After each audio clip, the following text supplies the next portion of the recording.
I have a question for you. So, do you believe that every nation on Earth, when threatened, has the right to defend itself? Now let's try to come up with a hypothetical scenario, and let's take the United States of America as an example, and let's ask ourselves what we think the United States could, should, and would do in terms of defending itself if this scenario was real. So let's say a foreign state, let's say China, for example. Let's say that China had a history, a reputation of overthrowing governments. So any government of any country that didn't do exactly what the Chinese wanted or was somehow a threat to the Chinese interests would probably be overthrown either forcefully or covertly or both. Now, to be clear, China in reality does not really have a reputation like that, but this is a hypothetical case, and let's go with that. Now, let's also say that China has initiated and has also been leading for decades a military alliance with most South and Middle and Latin American countries. The initial core idea of this military alliance is basically to intimidate and threaten the United States, because China has also kind of declared the United States as a threat to the world that needs to be contained and needs to be deterred. Now, everywhere in the countries of this military alliance in South America and Middle America, this alliance has placed weapons, tactically placed weapons, basically rockets, all aimed at the United States. Some of those rockets are even nuclear weapons. Now, this military alliance has also been expanding more and more over the last decades. It's been expanding more and more towards the United States, and with that, of course, also bringing the threat even closer. And all of this against earlier promises made by the military alliance that promised that it wouldn't expand more and more towards the United States, and also against US complaints. Now, the United States has also warned China for decades that they should stay out of Canada. Canada is absolutely a red line for the United States because they feel that if China would mess with Canada, it would automatically become an existential threat to the US. So the threat would become such that it would threaten the very existence of the United States of America. And they say that if this happens, we cannot sit back anymore. We would have to respond, so don't do it. Now, China has basically ignored the warning by the US, so the Chinese Secret Service has very cunningly infiltrated the country, infiltrated Canada.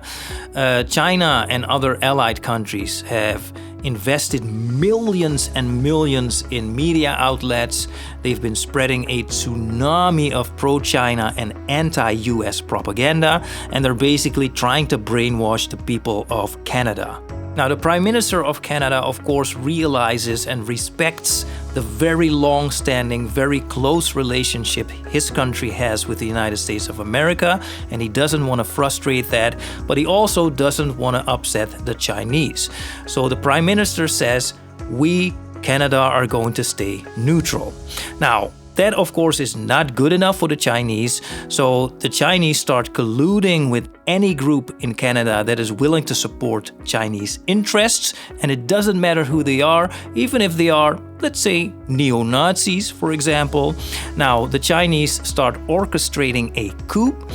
So the democratically elected Prime Minister of Canada is forcefully chased away, and illegally a new Prime Minister is appointed by the Chinese, who of course will adopt all the Chinese views. Now, this new puppet Prime Minister starts bombing areas in his own country in Canada, and he starts bombing those areas that for the majority houses people that aren't very willing to go along with the Chinese ideas and the Chinese plans. And coincidentally, most of these people are US citizens. Now, in reality, I don't think that Canada has that many US citizens living there, but again, it's a hypothetical case. Now, of course, you can see where all of this is going. So China, through the military alliance it has, is surrounding the United States of America, and with that is threatening its very existence.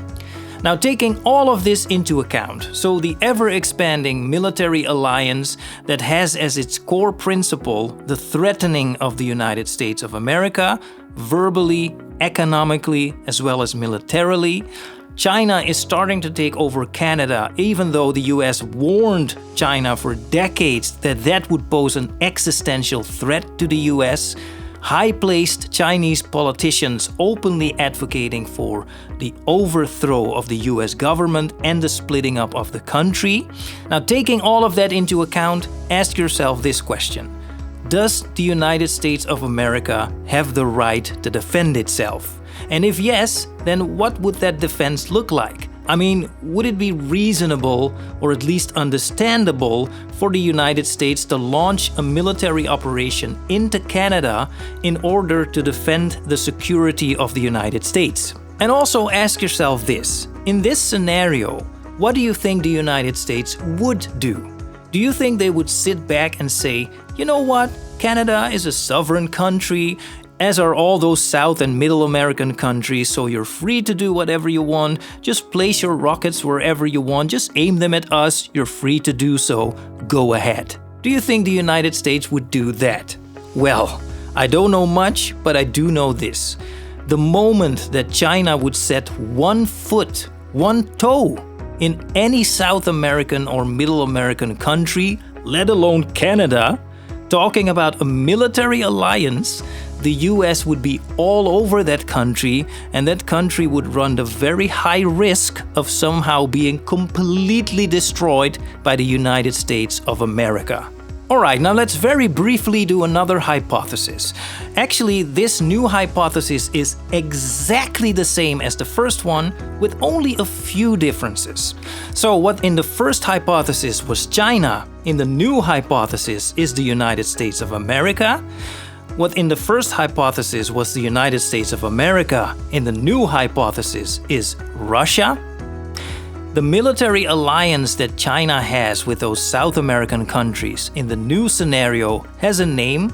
It's called NATO. And what in the first hypothesis is Canada, in the second one, of course, is Ukraine. Now again, ask yourself the question. Does Russia have the right to defend itself? Think about that.